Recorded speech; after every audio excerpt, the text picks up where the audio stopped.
Assalamualaikum warahmatullahi wabarakatuh. Yang saya hormati Ibu Dr. Setiawati, Bu Dian, Mas Dava. Hari ini atas rahmat Allah Subhanahu wa taala kita diberi kesempatan untuk melakukan ujian skripsi atau Mas Dava menulisnya sidang skripsi. Kita tentu berharap hari ini kami bertiga bisa memberi penilaian yang baik, objektif tentang kapasitas Mas Dava sebagai seorang sarjana. Nanti mekanismenya itu Mas Dava presentasi 10 menit, tidak perlu lama karena kami bertiga sudah baca naskahnya dan kami sudah hafal poin-poin pentingnya. Kemudian sesudah itu nanti yang menguji duluan adalah Ibu Dian, sesudah itu Ibu Dr. Setiawati, baru kemudian saya. Saya pikir begitu, dan sebelum kita mulai mari kita berempat berdoa agar Allah Subhanahu wa taala berkenan memberkahi kegiatan kita pagi ini. Berdoa mulai. Cukup? Oke Mas Dava, silakan presentasi.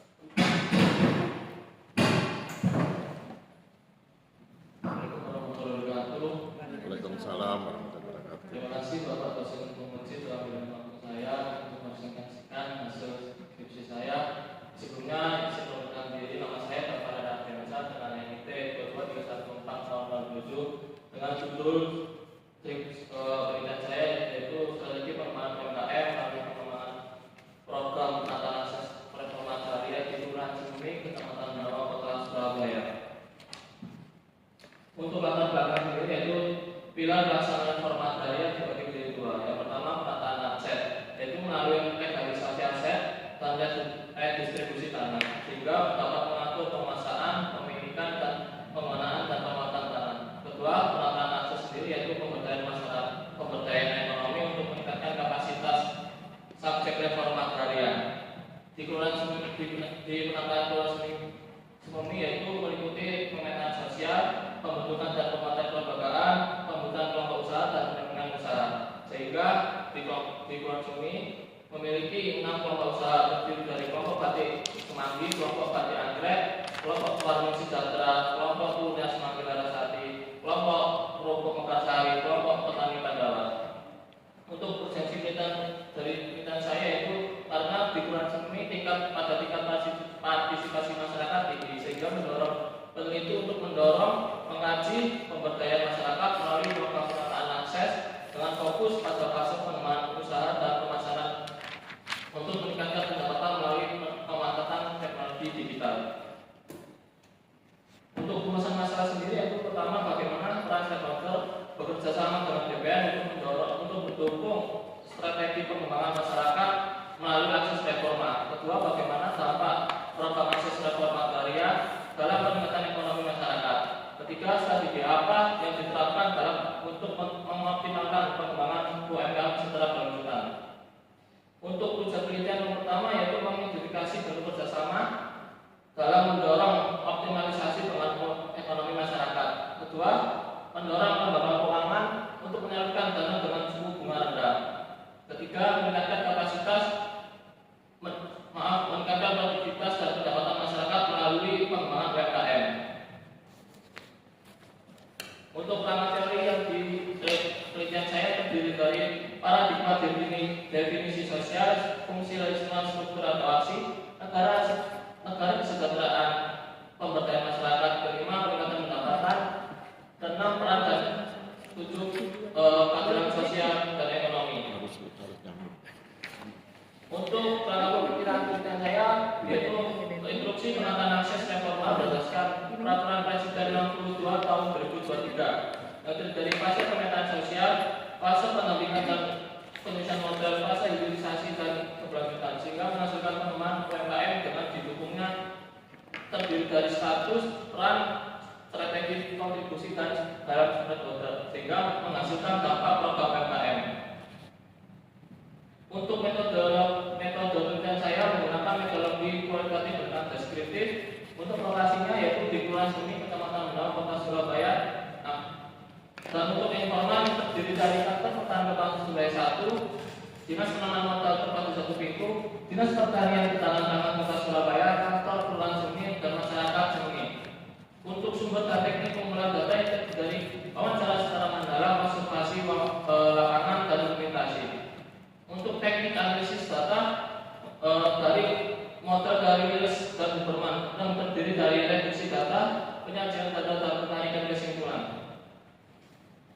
Untuk gambaran umum, yang pertama kondisi geografi yaitu seluas 450 hektar terdiri dari 10 RW dan 83 KRT. Kondisi demografi jumlah penduduk di Kepulauan Sumi berjumlah 43.265 terdiri dari 21.660 perempuan dan 21.609 laki-laki.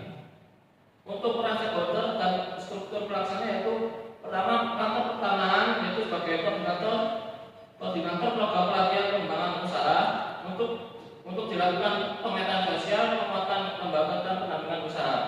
Kedua, dari dinas penanaman modal yaitu sebagai fasilitator legalitas usaha dengan menerbitkan nomor induk berusaha untuk meningkatkan pemahaman masyarakat. Ketiga, dari dinas pertanian yaitu sebagai fasilitator teknis untuk berfokus penguatan kapasitas produksi sehingga dapat mengoptimalkan produk inovatif yang dapat mendorong memiliki nilai jual tinggi. Untuk dampak program data peningkatan ekonomi masyarakat itu perluasan jangkauan pasar serta tumbuhnya kemandirian ekonomi. Terdapat 8 dari 10 pelaku UMKM mengalami peningkatan pendapatan. Yang pertama dari kelompok batik anggrek mengalami peningkatan sebesar 2 juta per bulan. Untuk kedua dari kelompok batik semanggi memiliki omset 5 juta hingga 10 juta dalam sebulan. Untuk Mekarsari memiliki omset sebesar 15 juta hingga 20 juta per bulan. Untuk kuliner Semanggi Larasati mengalami omset hingga 1 juta hingga 2 juta per bulan. Dan kelima untuk petani Pandawa tidak mengalami peningkatan pendapatan karena dikarenakan banyaknya pesaing. Untuk petani Pandawa itu tidak mengalami pendapatan karena terkendala dengan terkendala berupa kutu dan ulat daun. Untuk karena dari kelompok tani sejahtera tidak mengalami peningkatan pendapatan karena banyaknya pesaing di wilayah ekonomi. Namun dalam pemasarannya cukup membantu dikarenakan menggunakan marketplace tersebut memiliki tabel sebelum program, tabel sudah program dan jangkauan penjualan. Untuk strategi dalam pengembangan UMKM secara berkelanjutan, yang pertama koordinasi perkembangan antar sektor. Yang pertama koordinasi gugus tugas reformasi secara berkala. Kedua, penetapan kinerja bersama antar UPT sehingga memiliki akuntabilitas secara struktur. Ketiga, penetapan penguatan peran kelurahan sebagai monitoring dan evaluasi di lapangan. Kedua, pemasaran digital dalam penguatan kapasitas usaha, yakni pemasaran digital memiliki potensi untuk memperluas jangkauan pasar dan memberikan promosi dan membangun percaya calon pembeli. Yang ketiga, penguatan akses permodalan dan pembelian sarana prasarana, yaitu memberikan sumber daya bagi kelompok usaha yang membutuhkan. Seperti contoh bantuan berupa pupuk dan obat hama dan peralatan pertanian. Untuk kesimpulannya, yang pertama itu peran stakeholder yaitu koordinasi antar PT masih perlu dioptimalkan dalam pelaksanaan agar program lebih efektif. Yang kedua, reforma agraria memberikan dampak positif. Dan ketiga, strategi pengembangan UMKM yaitu diharapkan mampu menciptakan pengembangan UMKM yang sekaligus mendukung terwujudnya tujuan reforma agraria. Untuk syarat yang pertama yaitu untuk kantor pertanahan, dinas pertanian dan ketahanan pangan, dinas penanaman modal yaitu pertama penetapan kinerja bersama antar UPT.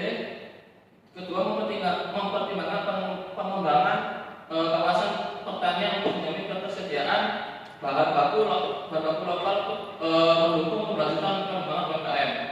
Yang kedua, syarat kedua yaitu agar dapat meningkatkan kapasitas adaptasi dan literasi digital untuk melakukan inovasi dan diversifikasi produk berbasis produk potensi lokal.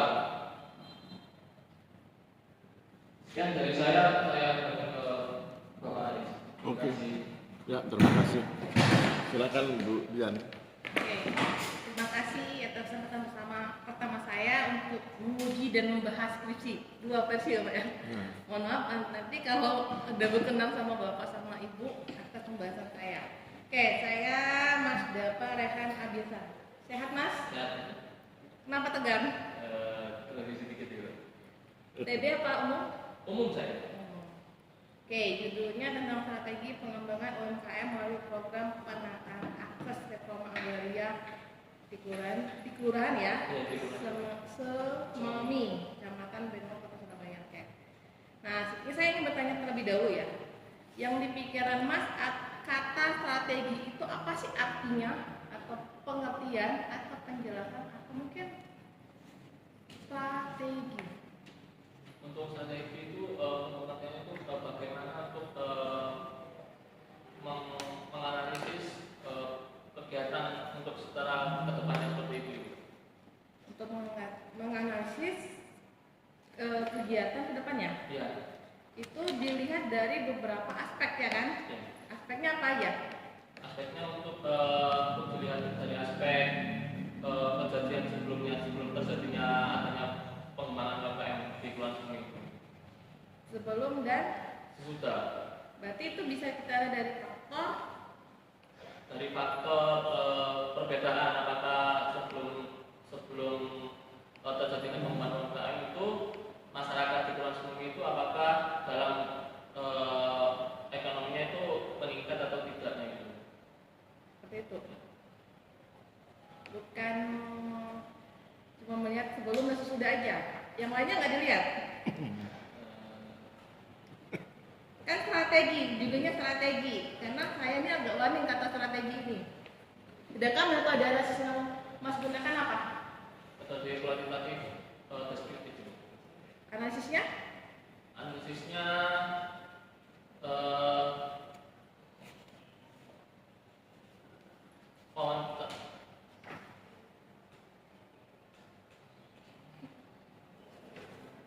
Lihat aja nggak apa-apa dilihat. Anu udah mungkin grogi, tapi saya ingin menanyakan itu analisisnya apa. Sebenarnya sudah ada di sini, tapi saya ingin bertanya aja.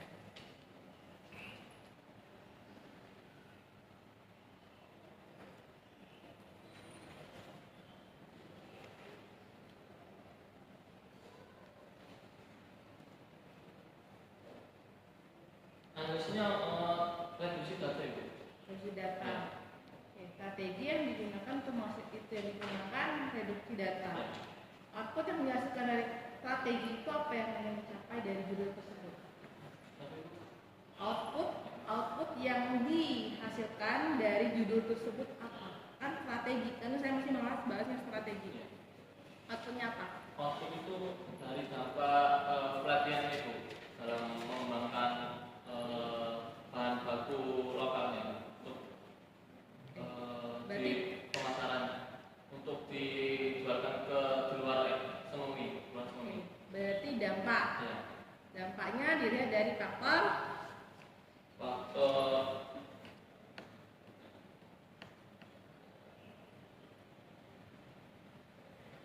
itu faktor internal dan eksternal Mas yang dilihat dari strategi tersebut. Jadi kalau kata strategi itu sebenarnya analisis yang setahu saya dapatnya itu ada analisis yang harus diperhatikan. Yang mana ini kalau kita di pertanian itu masuk ke bidang apa? Reforma agraria. Ya itu reforma agraria. Bidangnya? Bidangnya UMKM. UMKM gimana? Ada berapa bidang di pertanahan? Ada. Ada berapa? Ada satu. Satu Pak. Bidang pertanahan di kantor. Oh, ada 5 plus 1. Tuh, apa aja? Pengukuran, penetapan hak,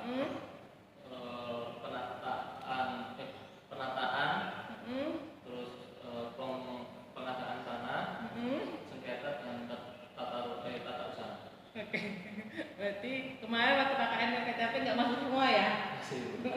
Oke, ini masuk ke mana?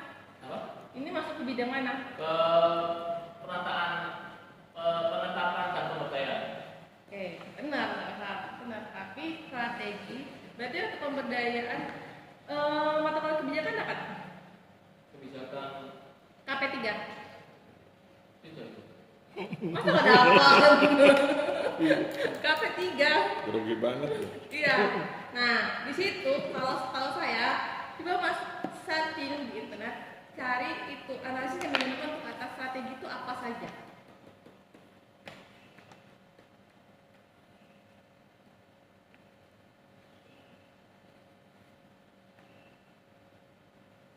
Untuk dari internet itu analisis internet itu meliputi dari sumber daya keuangan dan tim Ibu. Untuk eksternalnya itu dilihat dari tren pasarnya.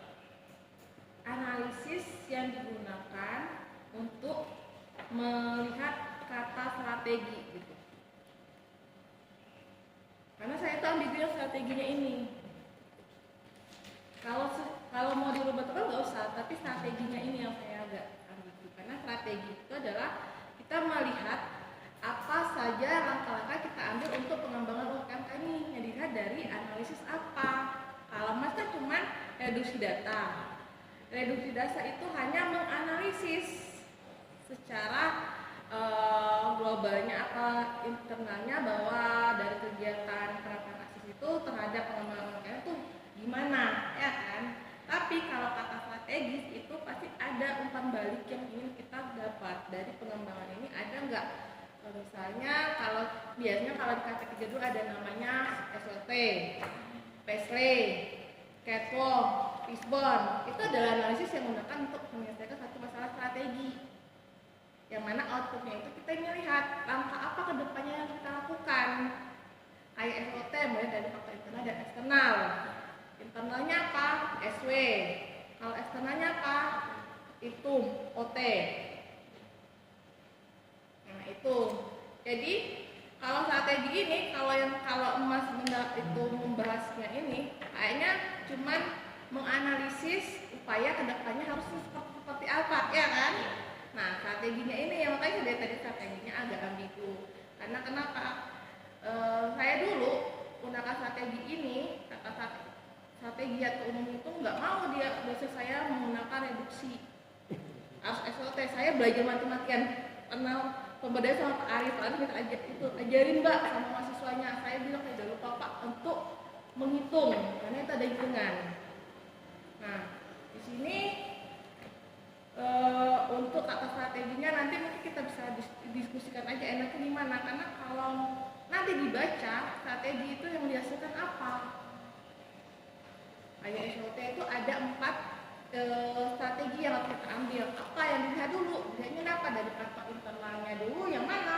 S atau W atau eksternalnya? O atau T? Itu ada. Pulang kemarin cari buku nggak ketemu Pak. Ini saya beli lagi. Gitu. Nah, di situ. Oke. Untuk itu biar kita masuk ke skripsinya. Nah, di halaman pertama Mas rumusnya ada 3. Bagaimana peran, bagaimana dampak, terus 3 strategi. Artinya kan strategi ini kan ambigu bagi saya. Harusnya seperti apa? Mungkin solusi atau apa dari dampak yang dihasilkan terhadap penataan akses tersebut. Karena yang hasilnya itu solusi, bukan strategi. Nah, terus tujuan penelitiannya. Kalau metodologi penelitian sama siapa kemarin? Dengan Eko Suatu dengan Bu Widi. Iya, oke.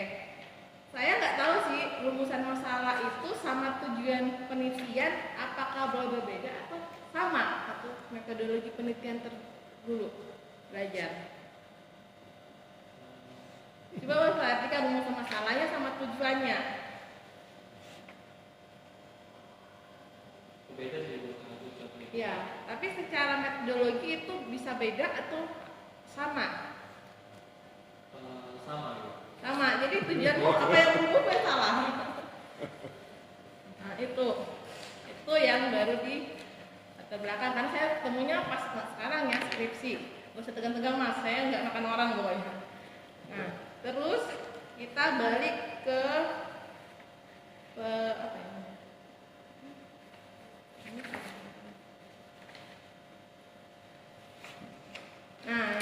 31.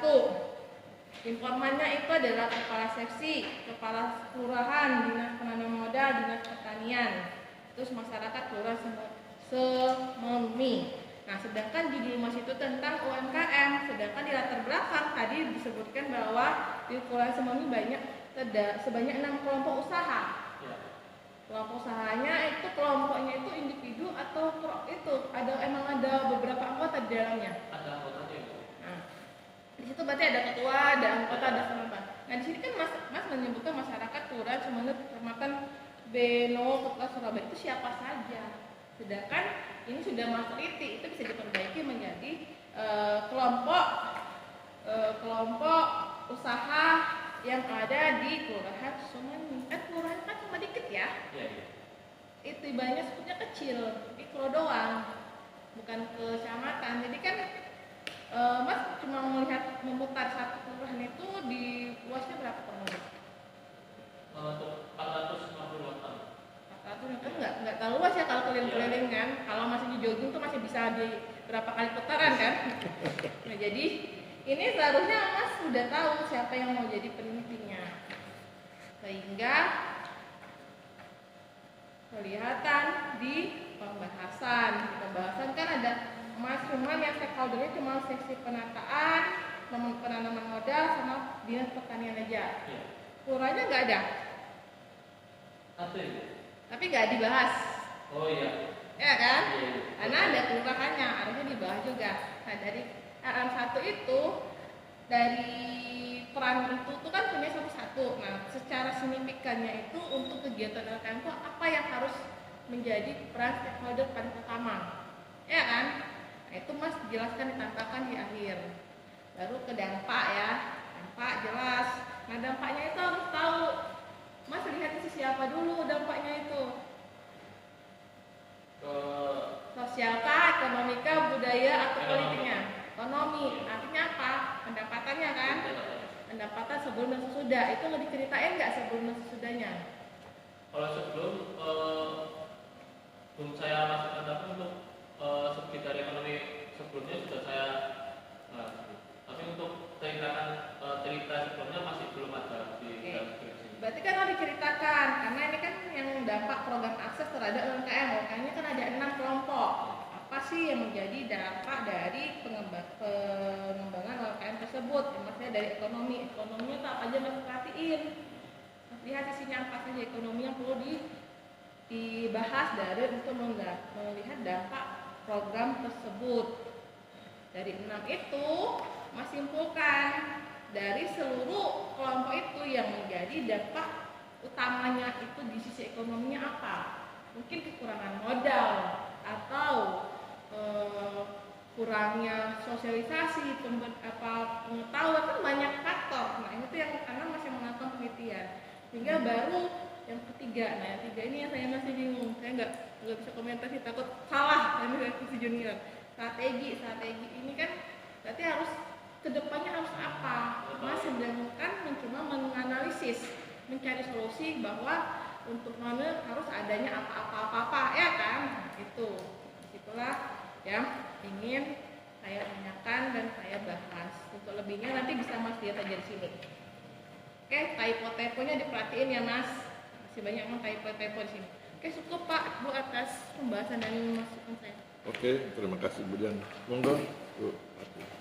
Ya, terima kasih atas waktunya. Terima kasih juga Bu Dian Margiati yang sudah memberikan beberapa masukan. Ya, sebenarnya saya cuma ingin tanya ya, kan Mas Rehan itu menuliskan mengenai pengembangan UMKM ya. Sebelum pengembangan UMKM itu kan merupakan kegiatan pemberdayaan kan. Ketika pemberdayaan masyarakat di dalam kegiatan reforma agraria itu ada beberapa fase. Ada fase pemetaan sosial, pendampingan penyusunan modal, sama fase hilirisasi dan keberlanjutan ya dari kerangka pemikiran. Nah, yang ingin saya tanyakan, ketika fase pemetaan sosial apa sebetulnya yang dilakukan di sana? Dilakukan untuk memberikan hak atas ini Bu, memberikan kayak semacam sertifikat tanah, hak Itu bukannya kegiatan aset reform. Kalau pemetaan sosial enggak lah, kan sudah setelah aset reform, setelah diberikan hak apa?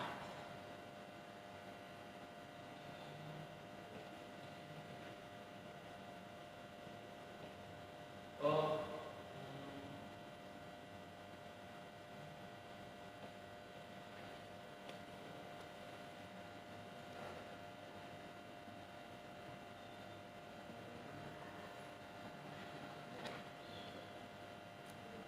Apa identifikasi sama inventarisasi kan?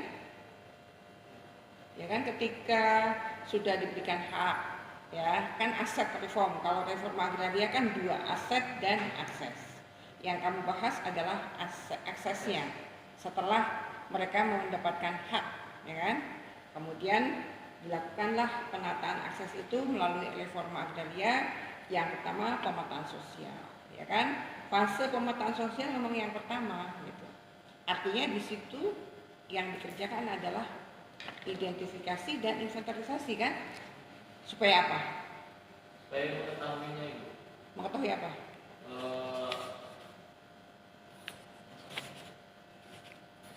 Eh, kondisi lahannya. Kondisi lahan, kondisi yang diinginkan masyarakat untuk pengembangan usahanya kan? Karena yang dilihat Raihan kan adalah bagaimana pengembangan UMKM-nya kan? Sehingga awal dari kegiatan reforma itu adalah pemetaan sosial, gitu kan? Barulah kemudian fase pendampingan dan penyusunan modal. Yang terakhir adalah hilirisasi dan keberlanjutan, gitu kan? Nah, setelah pendampingan dan penyusunan modal, ini Ray nulis ada yang sebelum pendampingan hasilnya dan ada yang setelah. Tapi yang dimasukkan di sini pelaku usahanya itu kelompok atau di sini Ibu Demes Nuriyati itu sebagai apa? Itu sebagai ketua, itu untuk Bu dari sendiri sebagai ketua dari kelompok usaha batik anggrek itu. Oh, jadi yang dimasukkan di sini adalah ketua-ketuanya. Iya. Ketua pengrajin batik semanggi, batik anggrek, kemudian produksi kerupuknya apa? Kerupuk macam-macam sih, semacam kerupuk bunga itu Bu, yang biasanya di Yang merah, kuning, iya, hijau itu. iya betul. Oke, nah itu kan berarti pelaku UMKM sebelum pendampingan dan pelatihan ada peningkatan ekonomi setelah mendapatkan pendampingan. Nah, yang saya tanyakan, kalau yang namanya pengrajin batik itu jelas penghasilan per bulannya tinggi ya. Tapi kalau kerupuk itu awalnya memang per bulannya dia bisa sampai 3.500.000. Iya. Omsetnya bisa besar. Itu karena setelah namanya itu si bapak dari Enggak, sebelumnya aja dia sudah besar. Sebelum dilakukan pendamping, penghasilannya nilai pendapatannya itu kelompok produksi kerupuk itu 3.500.000 sampai 4 juta. Itu sudah bersih. Artinya sebelum, setelah dia malah lebih tinggi lagi sampai 15 juta.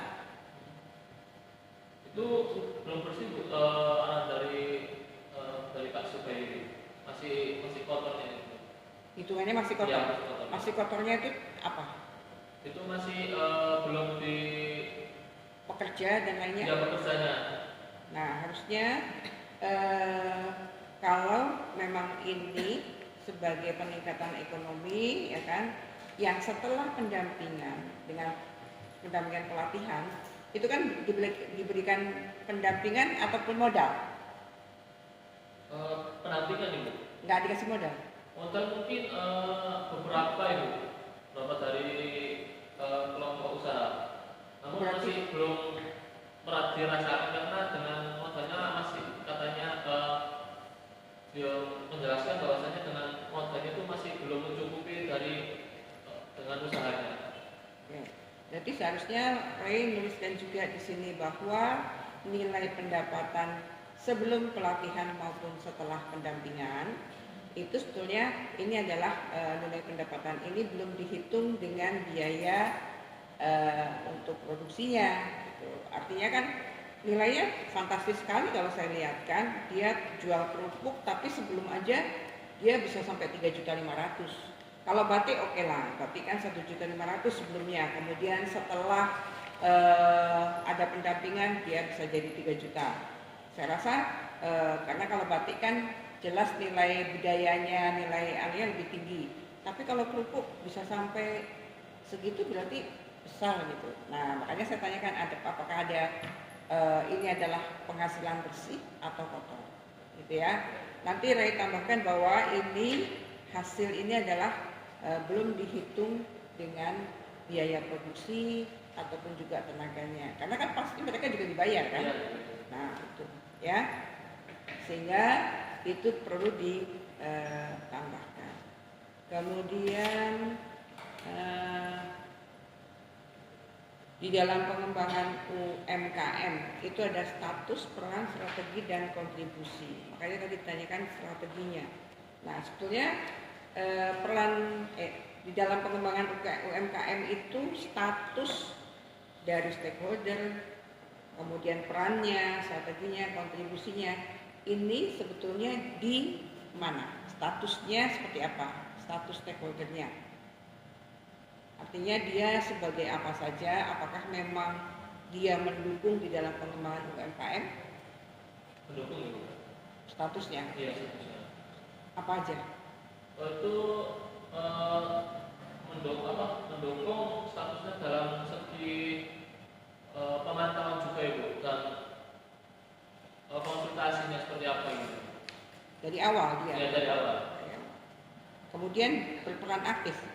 Perannya seperti apa? Apakah dia memberikan bantuan, atau pelatihan, atau yang namanya pendampingan itu terkadang hanya satu periode, apakah terus-menerus? Untuk yang masih kemarin saya tanyakan itu untuk dari Dinas Pertanian itu masih berjalan hingga saat ini. Untuk dari Dinas Penanaman Modal mungkin perannya untuk memberikan nomor induk perusahaan saja. Nomor induk perusahaan. Ya. Terus kalau yang bisa dijual pakai apa? E-commerce. Iya, e-commerce itu? Itu juga dari Dinas Pertanian Ibu. Dari Dinas Pertanian itu memberikan pelatihan, pendampingan seperti mengembangkan bagaimana membentuk produknya dan memberikan jamuan bagaimana menjual di marketplace seperti itu. Apa itu yang kalau dari pertanian? Produk apa? Produk pengemasan Ibu. Pengemasannya kan dari saya sebelum tanya ke masyarakat itu, sebelum adanya pelatihan dari Dinas Pertanian itu kemasannya masih menggunakan plastik yang biasa saja, tapi setelah adanya pendampingan itu masyarakat yang menjual itu memproduksi dan memasarkan dengan dalam bentuk botol Ibu, seperti botol kecil. Produk apa tuh itu? Produk kerupuk gitu. Bahan kayak cemilan gitu Ibu. Kerupuk masuk botol. Oh, kerupuk masukkan botol. Bukan botol itu, kayak seperti macam toples plastik gitu. Oh, toples. toples. Iya. Ya, Mika yang bentuk botol. Ya. Tahu nggak ya? Mika kan ada yang kayak tempat nasi Iya. itu botol. Emang inovasi kemasan Ibu. Inovasi kemasan. Emang ada yang kayak gini nih, anggap aja gini. Ya. Jadi kan Mungkin kan Mika ya. ya lebih biaya produksi itu lebih murah. Lebih murah. Nah, dibandingkan harus pakai toples tuh udah berapa gitu. Jadi nggak ada. Oh berarti itu ya. Oke. Terus ini ya, ada beberapa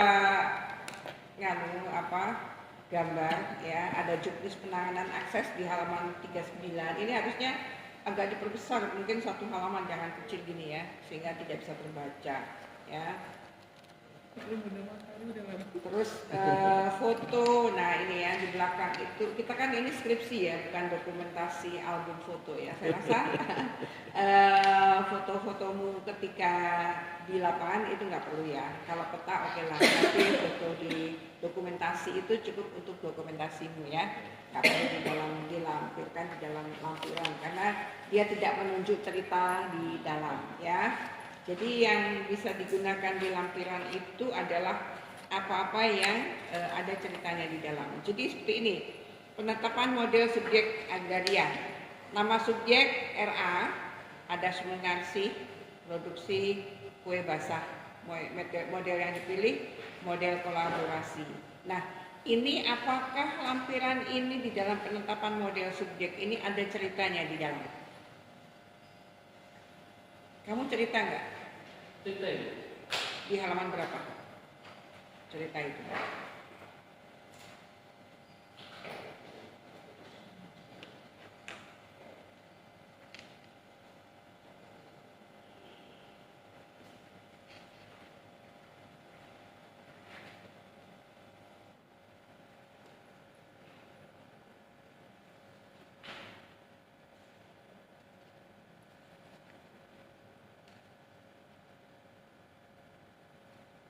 Kan yang kamu ceritakan kan ketua kelompoknya. Kalau ini kan per orang, pedagang semanggi. Ini ada pedagang semanggi, ada berapa nih? Kemudian ada pedagang lontong. Yang jelas pedagang semanggi ada 1, 2, 3, 4, 5, 6. Itu apa kalau pedagang semanggi? Pedagang semanggi itu kalau di sana itu penjual pecel semanggi Bu, dari daun semanggi diolah menjadi pecel. Iya. Nah, ini kan berarti kan per orang toh, bukan kelompok. Ya, namun pas saat saya mau melakukan wawancara itu sudah saya hubungi dari beberapa anggota, namun dari beberapa anggota itu menyarankan langsung saja ke ketua kelompoknya seperti itu. Oh, berarti ini termasuk salah satu kelompok sebetulnya di dalam pedagang semanggi, kuliner semanggi ini harusnya. Iya. Nah, berarti yang dimaksud di sini berarti kuliner pecel semanggi itu maksudnya adalah di dalam kelompok beberapa orang di lampiran 8 ini. Ya kan? Iya. Harusnya kamu sebutkan bahwa untuk kelompok ini pecel semanggi, ketua kelompoknya Ibu Nur Ida Afiana. Ya. Tapi anggotanya itu ada beberapa. Ini aja ada Nikmatul Ulfa. Kuliner pecel semanggi ada 2. Sama atau ada 2 kelompok atau gimana? Satu sih Bu. Yang satu penghasilannya setelah pendampingan 1.500.000. Tapi yang Bu Ida 4 juta sampai 6 juta. Berarti kan dua hal yang berbeda, 2 kelompok yang berbeda.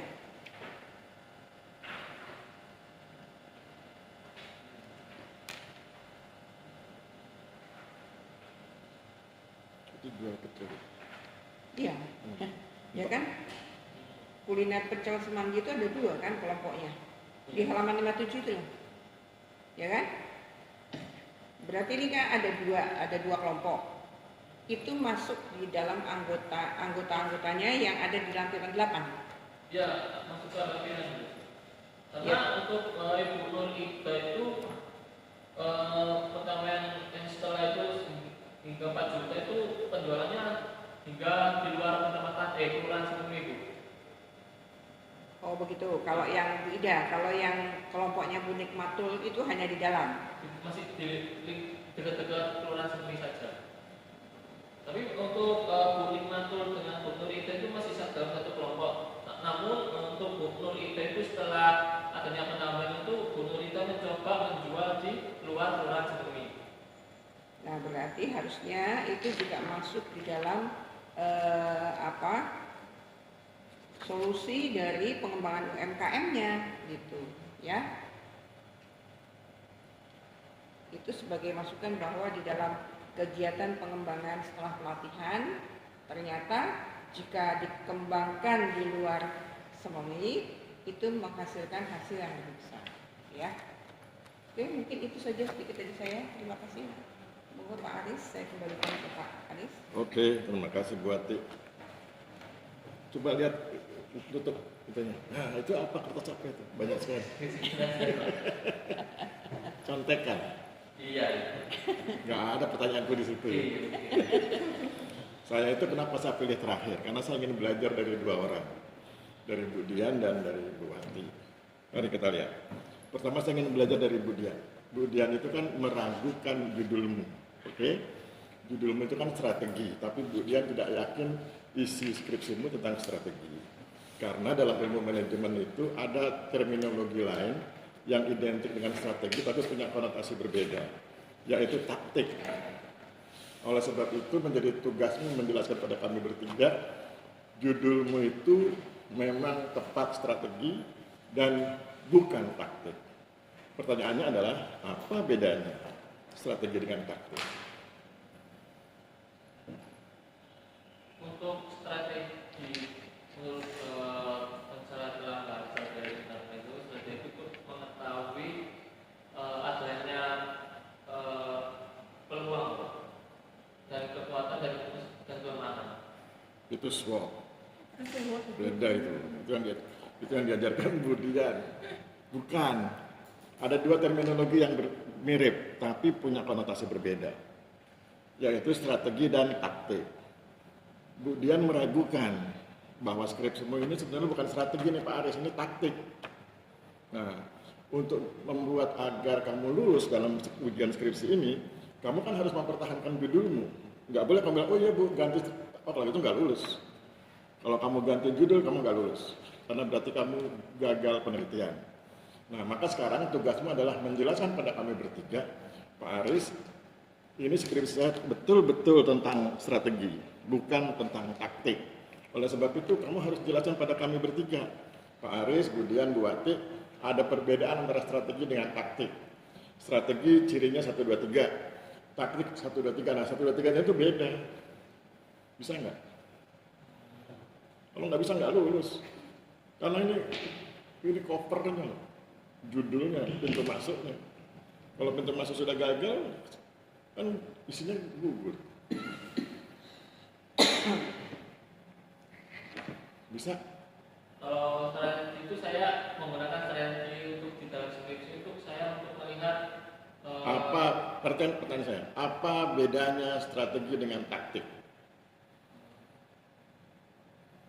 Karena kami bertiga sekarang ragu, jangan-jangan ini taktik bukan strategi. Apa bedanya strategi dengan taktik? Itu ada di ilmu manajemen itu.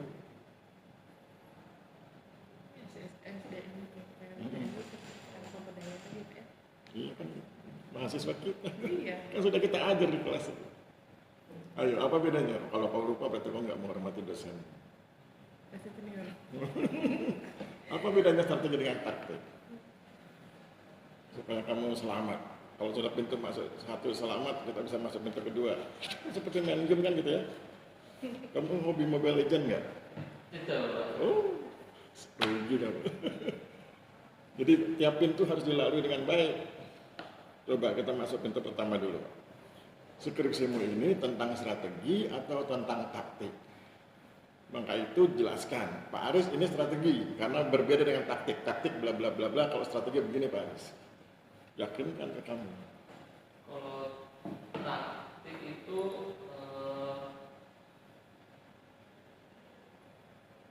langkah yang dapat dilihat dengan jangka pendeknya, Pak. Taktik jangka pendek, Ya. strategi jangka panjang. Oke, sekarang uji skripsimu. Skripsimu ini bicara tentang jangka pendek atau tentang jangka panjang? Jangka panjang, Pak. Mana kalimat yang menunjukkan bahwa ini tentang jangka panjang? Di dalam judul. Enggak, di dalam skripsimu. Karena Kan kamu bilang skripsimu ini tentang jangka panjang. Tunjukkan yang mana kalimat atau halaman berapa yang menunjukkan bahwa ini tentang jangka panjang. Karena yang saya lihat justru sebaliknya. Yang saya lihat tentang jangka pendek. Jadi itu loh, jual pecel dari sekian, dari sekian. Itu kan jangka pendek. untuk jangka panjangnya itu untuk secara berlanjutan bahwa itu kan pendapatan untuk pendapatan di tahun 2000 yang terbaru 2002 itu masih belum saya gali, Bapak. Namun yang pendapatan sekitar segitu itu masih tahun terakhir masih tahun. Perhatikan kalimatnya. Kalau kamu hanya bicara tentang peningkatan pendapatan, itu jangka pendek. Jangka panjang itu peningkatan kesejahteraan. Beda itu. Nah, itu. Jadi itu. Kalau gitu buktikan. Ada nggak buktinya bahwa ini jangka panjang? Kalau gitu kita main ke itu simpan dulu ya, itu cancel.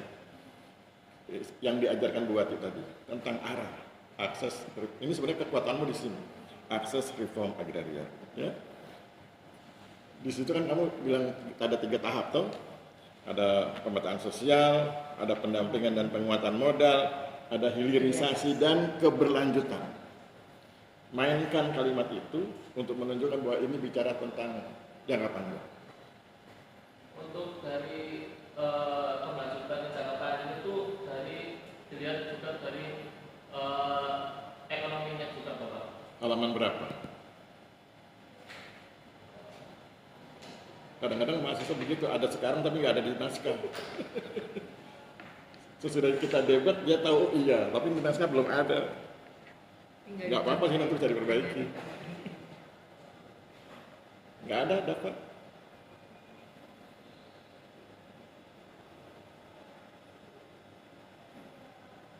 Silakan 22 Bapak. Halaman 22 itu halaman bab apa? Halaman 22 itu bab apa? Bab berapa? Bab 2. Bab 2 itu teori atau fakta? Teori. Salah kalau teori. Kamu harus tunjukkan faktanya dong. Fakta bahwa ada keberlanjutan, fakta bahwa ada hilirisasi. Kalau cuma teori, semua orang bilang iya. Kan kita tidak sedang memperdebatkan teori. Kita sedang memperdebatkan fakta. Bahwa faktamu itu harus kamu tunjukkan ke kami bertiga, ini bicara tentang jangka panjang Pak Aris. Ini faktanya, bukan ini teorinya. Fakta yang menunjukkan bahwa realitas lapangan menunjukkan keinginan mereka menjangkau hal-hal yang berjangka panjang. Tidak jangka pendek, tidak instan. Tidak hanya sekedar meningkat hari ini meningkat, besok enggak begitu. Kan ada konsep hilirisasi dan keberlanjutan. Tadi sudah diingatkan oleh Bu Wati. Kalau begitu sekarang saya kasih kisi-kisinya. Di halaman berapa skripsimu yang menjelaskan tentang fakta hilirisasi dan keberlanjutan? Di halaman berapa skripsimu yang membahas tentang hilirisasi dan keberlanjutan? Kalau itu ada, berarti aman judulmu. Kalau nggak ada, judulmu ganti jadi taktik. Kalau judulmu ganti jadi taktik, nggak lulus. Karena berarti kamu gagal mempertahankan skripsimu.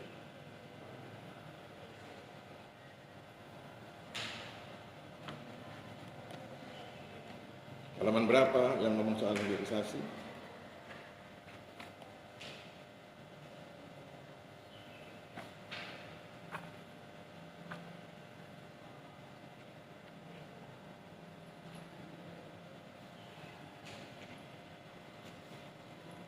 Kan kalau hilirisasi itu setelah pendampingan dan penyusunan modal.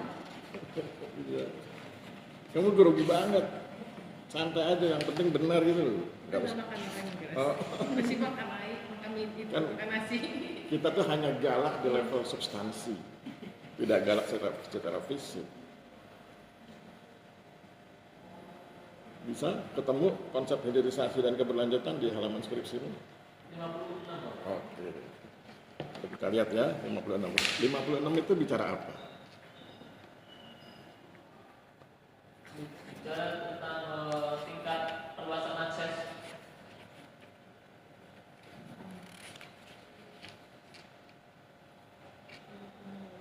Ya. Terus, itu kamu yakin itu menunjukkan keberlanjutan? Kenapa kamu nggak bilang halaman 59? Ini kan skripsimu, bukan skripsi saya. Harusnya kamu lebih ahli dari saya tuh kalau masalah skripsi. Coba baca huruf C-nya itu.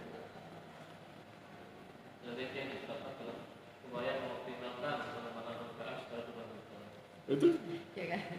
Makanya saya bilang kan tadi dari apa kerangka teorimu kan udah ada tuh 3. Nah, berarti kan ada yang ketiga yang C.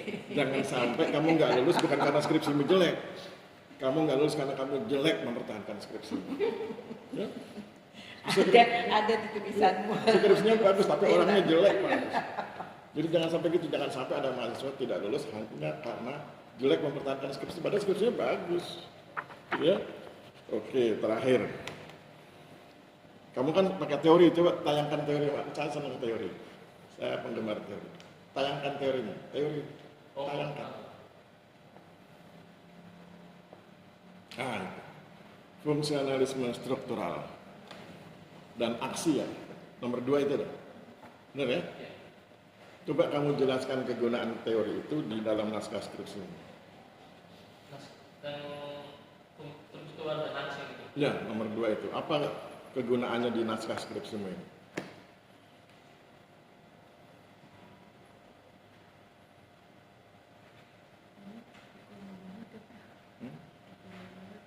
Iya, makanya kemudian ahlinya.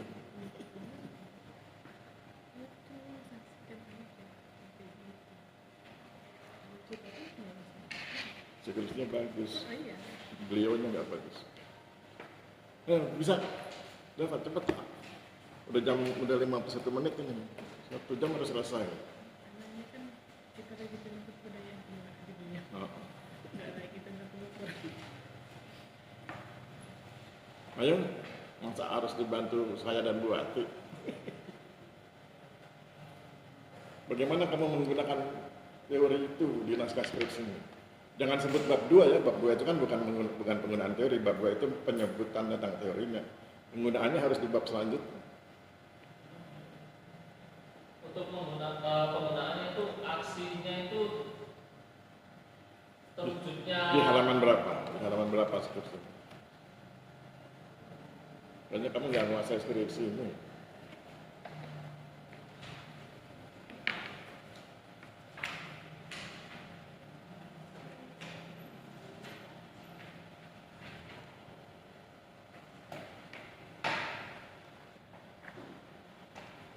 Halaman? halaman 1 Pak. 61. Oke, halaman 61. Bagian mana dari halaman 61 yang menunjukkan penggunaan teori di poin 2? Poin 2 itu ada 2 teori ya, fungsionalisme struktural dan aksi ya. Jadi, itu mana garis ini aksi itu ya. Nah, mana yang menunjukkan di halaman 61 poin mana atau kalimat yang mana yang menunjukkan penggunaan teori itu?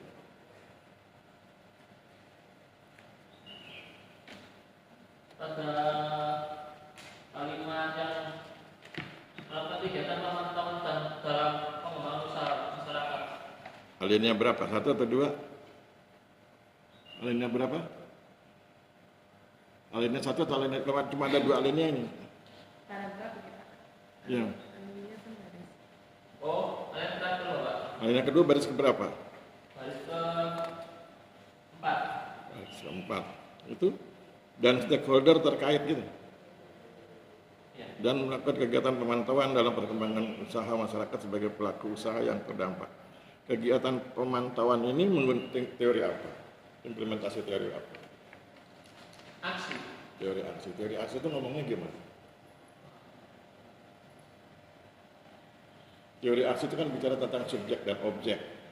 Bahwa setiap pihak itu kadang-kadang bertindak sebagai subjek pengambil keputusan, kadang-kadang bertindak sebagai objek orang yang diberi keputusan. Nah, dalam konteks ini apa maksudnya? Kegiatan pemantauan. Kegiatan pemantauan yang melakukan siapa? Kelurahan Sumi. Kelurahan. Pihak kelurahan melakukan pemantauan.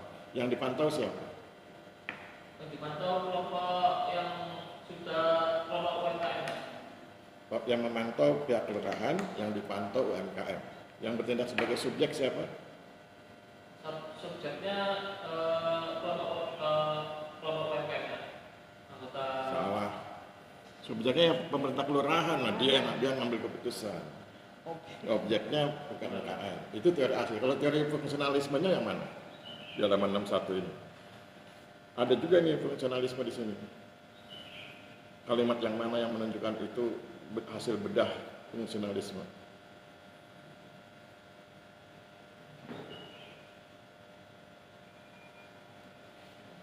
Ketemu? Kalau nggak ketemu saya bantu biar cepat. Kau baca itu berperan sebagai penghubung. Teori fungsionalisme struktural itu kan bicara tentang peran para pihak. Masing-masing pihak punya peran. Katakan kamu punya pembahasan di pembahasan itu ada yang sebagai fasilitator, ya. Ada sebagai fasilitator utama, ada fasilitator legal, ada fasilitator teknis. Itu teori mana? Itu teori fungsionalisme struktural. Oke, kepikir cukup, Mas Dava. Silakan keluar sebentar, kami bertiga rapat dulu, nanti masuk lagi. Ya.